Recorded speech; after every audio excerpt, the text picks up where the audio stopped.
ngasi Myanmar gi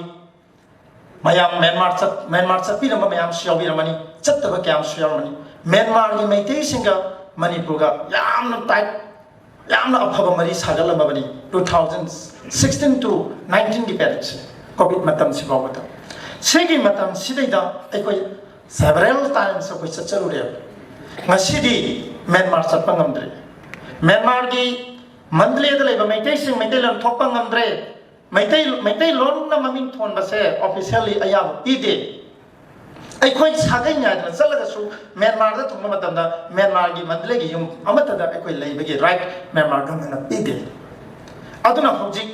Myanmar gi maitai asema kadai da leiri na sum thira pa matamda lamyan bai jam ira bone aroi bi yahip tang kiba Burma gi tangbo ching angbo ching khong taxi khong haiba ningthi tureni torman ta ba taxi khong kun sida jumna kontra ga mangai mathakta mitai mameng na da thonba miyoi sani ga yakhai mo khunda horiba mitai sing adunati Myanmar da maitai gi saktam ma horiyo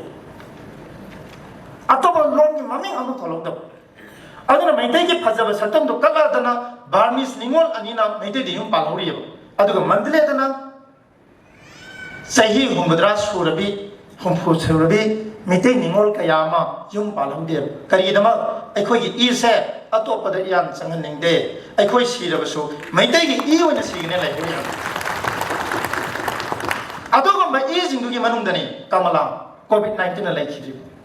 ngasi honorable minister lambi rakre sa Suchindro Manipur da hek la paga Suchindro maitai khunai dam ta wajaba aduba honorable minister si yumda thamma kanda thabak kya ma tawbirami Indo Bangla ani gi mari sagana ba honabada thodang lorambi se kamala Myanmar ningon yamna aikoi ngasi mi phamsta ningsingai